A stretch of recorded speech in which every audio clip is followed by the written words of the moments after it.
Good morning. So, I was just told to do a Tucker update. Um, so last night was Tucker's first lesson. And when I say lesson, his lessons are like from the stall to the paddock, from the paddock to the stall, or while I'm in the stall with him. He doesn't get like formal, take him out, bring him in the room pen and do lessons with him.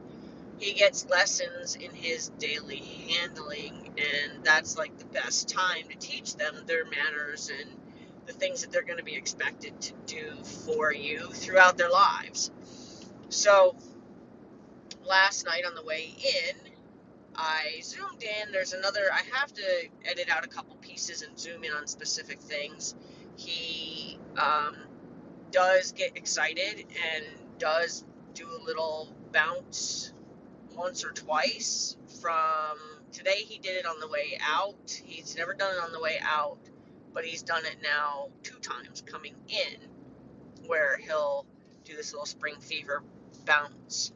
I can't allow him to get much bigger doing that, so he is told that he's not allowed to do that. So by how I tell him to do that is I hold the line fairly close to the snap. I'm going to say maybe 6 inches from the snap with a downward pressure on his pole. So the pole being the piece that goes across behind his ears, he feels a downward pressure on his head telling him that he's not supposed to jump up. And then with a very stern no. And he's learned the word no when he was inventing a game of nipping. So he knows what the word no means. And in fact, one day I was telling him no, and it just turned out that he was bothered by something and was making him shake his head. But it was funny. It was like just good timing where I would say no, and he'd go. So anyway, he knows the word no. So when he does that, I'll no. And then in the video, I hope I can zoom in enough where you can kind of see him go, sorry. And then he doesn't do it again, so you can tell that it was effective. But you'll see in the clip that I did already post that I'm leading him forward, which I take a gentle feel on the line, which pulls from under his chin. It affects the pole, the crown piece behind his ears. It affects that part of the halter, and it affects like the jaw line of the halter. I give him a gentle guidance forward when he's a little too far behind.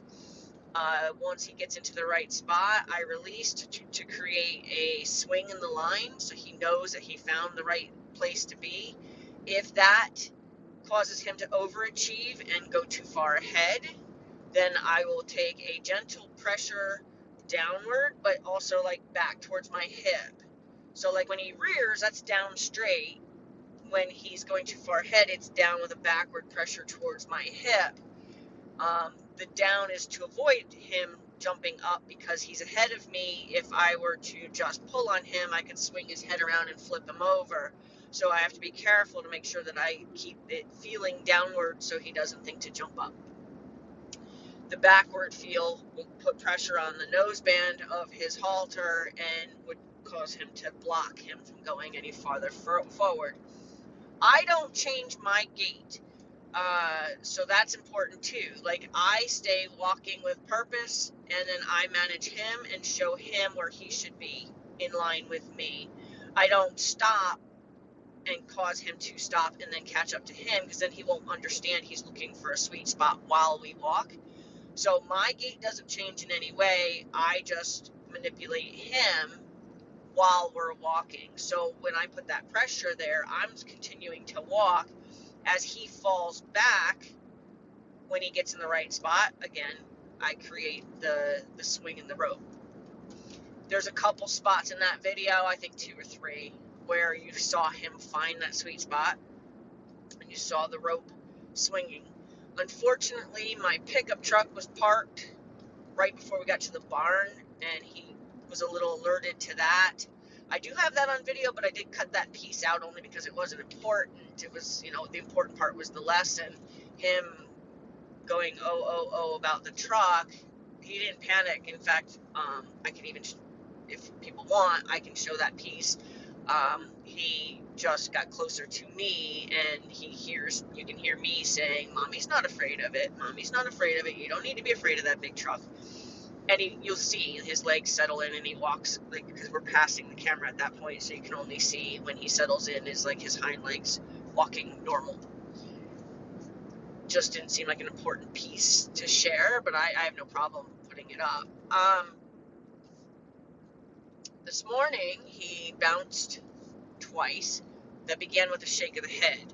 The shake of the head is an indication of play. So even though it's play, he's not trying to, like, be naughty. There's no aggression. There's no bad behavior going on. He's being playful. He still needs to be told that particular play is inappropriate right now.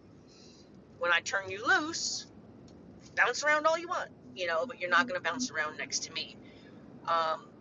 The main goal in these lessons is to be critical of, these are the rules, no elbows on the table. These are the rules for manners.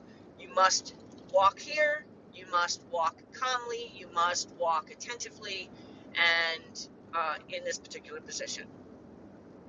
When we get to wherever we're going and I turn you loose, you can be whoever you want to be. But while you're with me, these are the rules. And it doesn't take them long. I did a little video of Dewey, and one of the things that I was really proud of for him was on his second circle. We do turn signal circles where I go like this towards his cheek and his nose, and that makes him make a turn. If I say, hey, that's a half halt to my horses. So if there's forward momentum, if I say, hey, they half halt. They don't completely stop. They just tap the brakes. So you'll hear me say, hey, to him, just to keep him from moving forward, and then I'll tell him to make that turn again.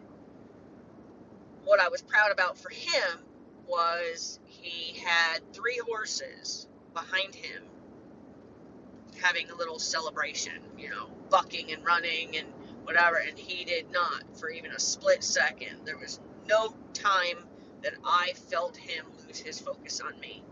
So very proud of him, because he's not even a year old yet, and for him to not have any reaction to horses, like, freaking out, so to speak. I mean, they were playing, but freaking out behind us did not cause him to lose his focus on what I was doing with him. So I'm very proud of him too.